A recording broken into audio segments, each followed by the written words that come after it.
Oke, assalamualaikum warahmatullahi wabarakatuh. Jumpa lagi dengan saya Rizky Ibrahim. Kali ini saya sekarang ditemani oleh, perkenalkan namanya, Bang.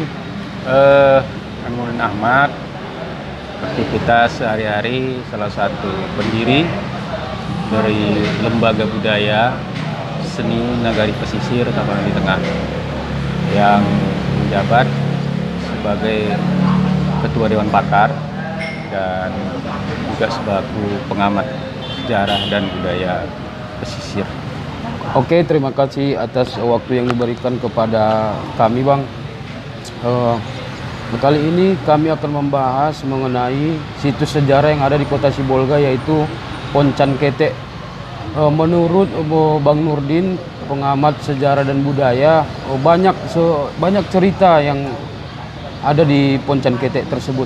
Bagaimana, Bang, ceritanya, aktivitas dahulu di Pulau Poncan Ketek, Bang? Memang kalau kita telusuri dari catatan Eropa, itu yang terekam dan yang pengetahuan saya itu tahun 1601 itu kapal Eropa yaitu VOC Belanda sudah pernah singgah ke Poncang namanya. Poncang Ketek. Oh, Poncang namanya, Bang. Poncang, ya. Dalam tulisan-tulisan Eropa itu namanya Poncang Ketek, yang terletak di kawasan Tapanuli Bay. Dalam penulisan Inggris itu BAI, high grade. Kalau menurut tulisan dari Belanda BAAI, bay. Nah, artinya di situ menunjukkan bahwasanya lokasi Tapanuli Bay merupakan satu lokasi yang terindah menurut mereka dan paling aman di dunia sebagai lokasi untuk singgah dan berlabuh. Karena dari pulau ini, di samping mereka itu bisa berlabuh, menghindarkan dari badai Samudra Hindia yang ganas, mereka bisa sekaligus mengumpul dari rempah-rempah. Rempah-rempah, Bang. Iya, yang dihasilkan di sekitar Tapanuli. Nah, Rempah-rempahnya contohnya apa aja itu, Bang? contohnya seperti kemenyan. Kemenyan, ya? Ya, kemenyan, kamper. Cuman memang kalau kamper yang dari daerah Tapanuli ini memang kualitasnya tidak sebaik atau sebagus dari yang dihasilkan di Barus. Namun menurut William Marsden bahwasanya dari daerah ini juga dikeluarkan kasia. Kasia itu yaitu kayu manis. Iya, kayu manis. Memang yang pada waktu itu, pada zamannya, di samping kamper atau Dranau aromatik spesies Tapanuli, itu juga kasia ini merupakan satu kebutuhan masyarakat Eropa. Jadi memang dikeluarkan juga walaupun itu dari pedalaman. Memang kawasan ini merupakan kawasan yang berdekatan dengan Barus selaku selaku bandar utama pada zamannya. Nah, makanya setelah Eropa bisa membeli rempah-rempah di pantai barat, setelah diizinkan oleh Aceh Darussalam tahun 1558, akhirnya mereka mulai masuk ke Tapanuli, melalui Tapanuli membeli rempah-rempah. Seperti yang saya sampaikan tadi, ada beberapa komoditi unggulan. Dan spesies-spesies di sini juga, spesies lautnya juga menurut mereka terbaik di dunia. Bukan hanya, Maksudnya, Bang, spesies lautnya seperti apa, Bang? contoh seperti kura-kura. Kura-kura, ya? Ya, kura-kura, ada jenis-jenis Itu ikan terbaik di dunia ketika itu zamannya. Makanya kan sekitar tahun berapa tuh? itu tahun penanggalannya, kalau itu kurang lebih mungkin. Dehistang itulah tahun 1601. 1601. Ya, karena itu mereka melintas ya melintas. Namun karena mereka singgah di Tapanuli dan menjadikan Poncan tempat bersandar dan mengambil air, kebutuhan air dan garam yang memang di sekitar Pulau Poncan itu ada daerah penghasil garam yaitu Morsala.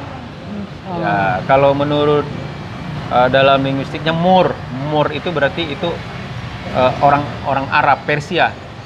Nah, sementara menurut catatan Eropa itu Mansalar. Nah, di sana juga satu kepulauan yang indah dan memang salah satu pulau terunik karena dari sana juga dikeluarkan air terjun yang rasa airnya tawar. Air terjun ya? Iya, artinya di suatu pulau namun ada air terjun bang ya, ya, begitu uniknya bang ya. Nah, itulah salah satu makanya dibilangkan mereka bahwasanya ini kawasan Tapanuli Bay adalah kawasan yang terindah di dunia. Dan juga itu Pulau Morsa ataupun Morsala ataupun dalam catatan Eropa itu Mansalar itu juga salah satu penghasil garam terbaik di Sumatera West Coast. Ya, jadi maksudnya Sumatera West Coast itu adalah daerah-daerah Sumatera bagian pantai barat, pantai barat Sumatera. Kalau bisa tahu bang, bangsa-bangsa Eropa seperti bangsa apa aja yang pernah ke Poncan Kete ini? Nah, jadi setelah Belanda VOC mendirikan loji di Padang, menjadikan sebagai pusat perdagangannya di sana di Padang, mereka membuka loji di Barus 1669 Barus. Lantas Inggris membuka loji di Bengkulu, Port Melbourne, dan membuka loji di Poncan, Pulau Poncan tahun 1755.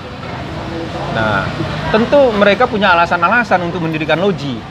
Karena memang ini antara East Indian Company dengan VOC, Company, yaitu Belanda, company itu, mereka ini selalu saling menguasai pasar, saling menguasai perdagangan, ya, pasar rempah, ya, mereka saling menguasai. Nah, karena memang kebetulan karena pantai barat itu jauh dari pengawasan Belanda, akhirnya Inggris dengan East Indian Company mendirikan loji di Poncan karena merasa lebih aman. Nah, akhirnya mereka beraktivitas itu sesuai dengan yang disampaikan oleh Willem Marsden, salah satu sekretaris pada waktu itu di pemerintahan Inggris. Mereka melakukan survei-survei tentang botani, tentang spesies-spesies Tapanuli, tentang kebiasaan masyarakat, budaya. Nah, bahkan karena memang wilayah ini wilayah yang sangat berpotensi, ini kawasan ini selalu menjadi rebutan. Rebutan bagi bangsa-bangsa Eropa lainnya. Nah, karena Prancis juga di abad ke-18, Prancis juga masuk ke Poncan, merebut Poncan dari tangan Inggris. Nah, jadi di sini memang Poncan ini memiliki nilai sejarah yang unik dan memang pada zamannya Poncan ini merupakan bandar ya. Selain Barus, kalau Barus memang dia merupakan bandar utama. Jadi kalau Poncan ini memang bandar untuk di Tapanuli dengan adanya loji Inggris tadi. Kalau ukuran Pulau Poncan sendiri berapa luasnya itu, Bang? Dalam catatan mereka kalau dihitung kaki sekitar menurut catatan mereka itu 360 langkah melangkah ya, lebarnya, dan luasnya sekitar, ya kalau kita ukuran sekarang lah, kita bilang lah sekitar lebih kurang itu sekitar 3 hektar lah. Oh, kalau sekelas pulau itu termasuk kecil, Bang ya? Iya, tapi jadi perebutan ya? Jadi rebutan. Jadi rebutan iya, bangsa-bangsa Eropa bangsa-bangsa Eropa. Nah, jadi karena memang pulau ini memang sangat diminati karena memang di sekitar Poncan ini banyak raja-raja kecil, banyak kerajaan-kerajaan kecil, banyak pemukiman-pemukiman. sehingga hasil-hasil dari Silindung kadang mereka tidak antar lagi ke Barus. Langsung dari masyarakat Poncan, pedagang-pedagang Poncan melakukan transaksi ataupun barter di pinggiran Tapanuli. Nah, itu ya kalau dulu namanya belum ada Sibolga lah pada masa itu. Belum ada Sibolga ya? Belum. Dulu apa namanya kira-kira? Itu kalau menurutnya itu kampung Sibalga katanya. Kampung Sibalga. Nah, karena memang kebetulan garis ketiga dari keturunan Uminjom, Datu Minjom itu memang Sipukahuta. Sipukahuta artinya yang membuka pemukiman baru, perkampungan, membuka di sepanjang Aik Doras di kaki Bukit Simbar Baringling. Nah, disitulah dilakukan transaksi karena memang selain dari situ arah ke timur itu semuanya rawa-rawa. Ya, rawa-rawa itu sesuai dengan peta di dalam Residente Van Tapanuli West Coast. Di situ juga disebutkan bahwasanya memang kawasan ini kawasan rawa-rawa. Hanya di sanalah tempat mereka bertransaksi. Nah, dari Silindung membawa rempah-rempah untuk dibarter. Mereka dari pesisir itu membawa garam, kain, besi. Nah, itu melakukan barter. Jadi memang karena kawasan ini kawasan yang sangat menjanjikan dari prospek perdagangan, sehingga ada rasa kecemburuan Aceh Darussalam ketika itu. Karena memang dari sejak tahun 1600-an bangsa-bangsa Eropa memang sudah diperkenankan oleh Raja Aceh Darussalam untuk membeli rempah di kawasan Pantai Barat. Karena kalau menurut hasil dari catatan sejarah, mereka ini salah satu penguasa pantai. Karena mereka juga menguasai Tiku, mereka menguasai Pariaman, mereka menguasai Pantai Timur, apalagi jalur-jalur perdagangan sampai mereka menguasai Malaka. Artinya memang mereka itu negara imperial. Nah, sehingga karena memang Barus dan Poncan ini pada zamannya merupakan kekuasaan mereka, yang seharusnya dulu seluruh hasil rempah-rempah dijual ke mereka, ke Aceh, ataupun langsung pedagang Aceh yang membeli ke masyarakat. Dengan adanya VOC, adanya Inggris, East Indian Company, akhirnya pangsa pasar ataupun dagang dari Raja Aceh Darussalam akhirnya semakin berkurang. Akhirnya mereka selalu mengganggu orang-orang Eropa untuk membeli rempah-rempah kepada masyarakat pribumi. Jadi tadi ada yang unik nih Bang, mengenai raja-raja yang Abang katakan tadi. Raja-raja itu coba sebutkan siapa-siapa aja raja-raja yang ada di situ dulu. Kalau yang di Poncan itu sebenarnya tidak ada Raja Poncan. Ada di situ. Enggak, yang ke Poncan tadi para raja-raja ke situ. Oh, gini. Jadi di tahun 1815 itu ada namanya Perjanjian Tiga Batu Sana atau Perjanjian Poncan namanya, yang diprakarsai oleh Datuk Poncan ketika itu. Nah, yaitu yang kita kenal sebagai Datuk Hitam atau Abdul Tholib. Jadi memang beliau ini adalah Datuk Bandar yang diangkat oleh Inggris pada tahun 1810. Itu Datuk Bandar lah gitu. Dialah memprakarsai. Karena apa? Tadi saya bilang ada beberapa persaingan dagang. Jadi Inggris membuat satu metode bagaimana mereka bisa merangkul masyarakat pribumi agar bisa memonopoli hasil dari rempah-rempah pribumi ini, hasil bumi pribumi ini masyarakat sempat. Akhirnya dibuatlah Perjanjian Tiga Batu Sana. Karena itu juga dilakukan oleh Belanda.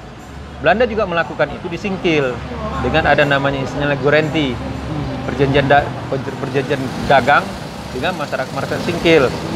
Nah, Inggris tidak mau ketinggalan.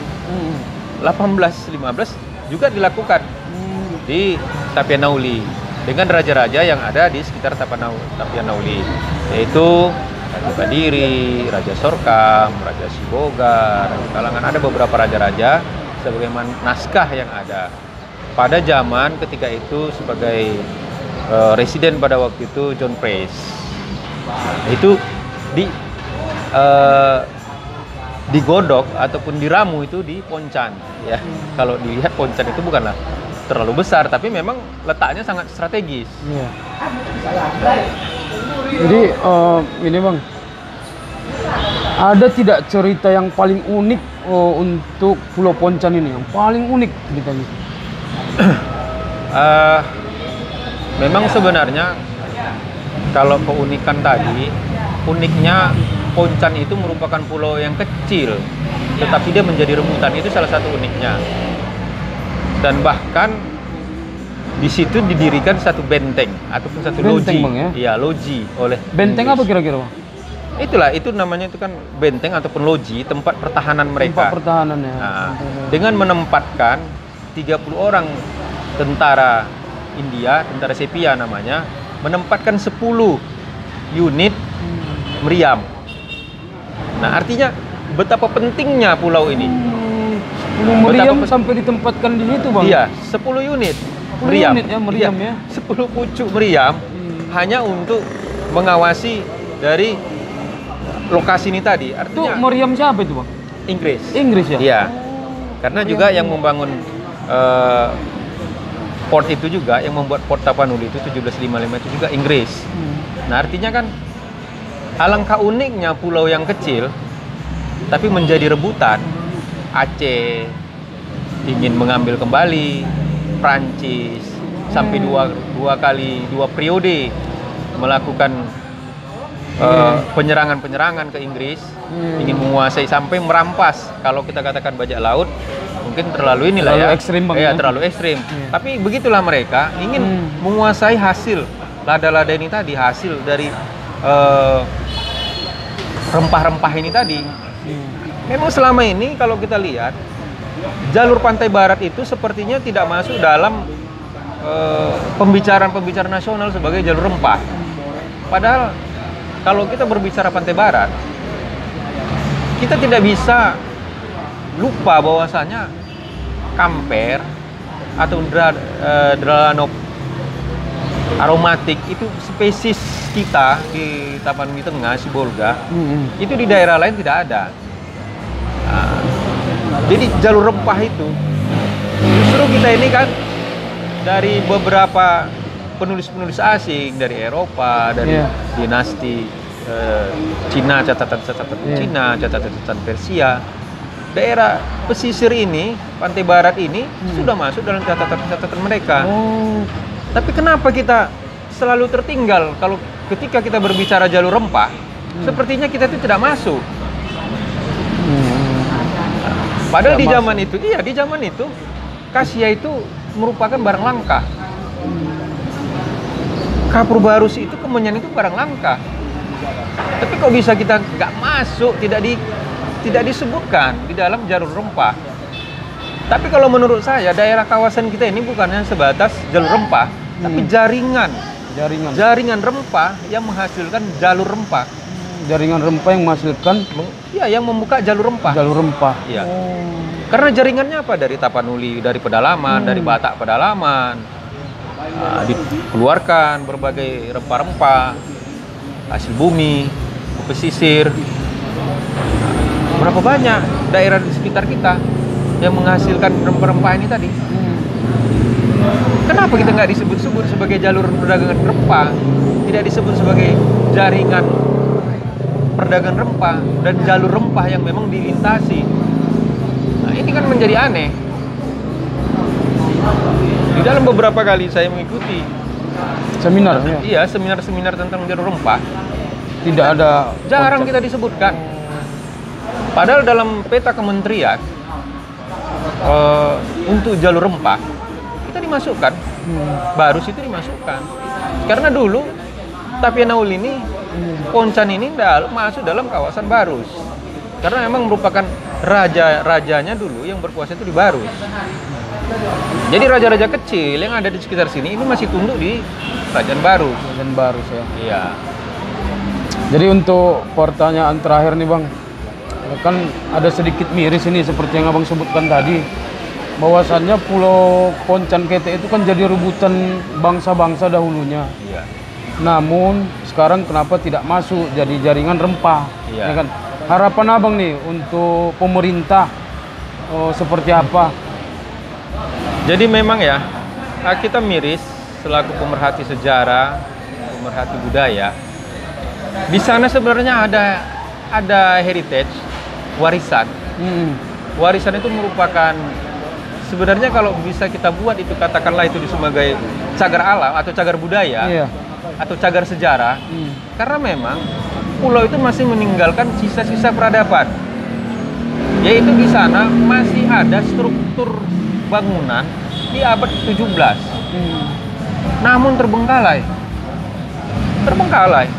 Bengkalai ya. Sementara itu dulu merupakan histori yang nggak bisa dilupakan. Karena itu masuk dalam catatan-catatan Eropa. Ya Bu, seperti di Hesta, Perancisnya sudah pernah ke situ. Eropa, Belanda sudah ke sana. Berapa kali silih berganti merebutkan Poncan. Iya. Justru data-data ini tadi, catatan-catatan ini ada di tangan mereka. Kenapa? Di pemerintahan Kota Sibolga bisa tidak ada, tidak diabaikan. Sementara kalau kita berbicara tentang perkembangan pariwisata untuk suatu daerah, suatu aset yang memang cuma sekali investasinya, karena Allah sudah memberikan investasinya, tinggal kita merawatnya. Itu kan bisa dijadikan sebagai wisata sejarah. Karena di sana ada heritage, ada warisan. Betul itu, Bang. Ada heritage, ada warisan di sana. Kenapa tidak kita eksploitasi? Kenapa tidak kita munculkan ke permukaan? Munculkan. Iya. Kenapa itu kita abaikan? Tidak ada Poncan, tidak ada Sibolga kalau tidak ada Poncan. Iya. Perpindahan dari Poncan itu, masyarakat di Poncan itu pindahkanlah ke Sibolga. Siboga dalam catatan Eropa itu Siboga.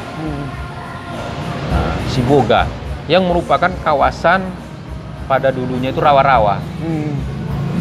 Sampai-sampai setelah pemekaran ataupun pengurangan kekuasaan dari Sumatera West Coast yang beribu kota di Tinggi atau di Padang, dipecah menjadi dulu Tapanuli hanya merupakan asisten residen, sehingga menjadi keresidenan Tapanuli, dan dipindahkan dari Air Bangis ke Sibolga itu tahun 1842 sudah berpusat di Sibolga. Kenapa orang Eropa, Belanda, Inggris melihat kawasan ini, wah, kenapa kita melupakan? Sementara kita agak sedikit melupakan, Bang. Iya. Mungkin itu aja, Bang, dulu. Ya. Oke. Terima kasih atas waktunya, Bang Nurdin, pengamat sejarah dan budaya. Di lain kesempatan kita akan jumpa kembali dengan cerita-cerita yang berbeda mengenai sejarah budaya di Kota Sibolga. Mungkin Bang ada pantun sedikit, Bang. Ya, untuk apa nanti di sesi yang akan datang. Ya. Tapi paling tidak sedikit ada gambaran tentang Sibolga. Sibolga itu dulunya merupakan rawa-rawa yang dibangun oleh pemerintah kolonial Belanda dengan melibatkan para tahanan. Itu dalam beberapa syair dalam pantun bahwa disebutkan di sana Siboga Jolong Basusu. Siboga Jolong Basusu. Iya. Siboga Jolong Basusu dibuka anak rantai. Usa manyasa tolan isu, kami adalah pedagang sansai. Oke. Oi di sana. Di sana. Makasih, Bang, waktunya, Bang.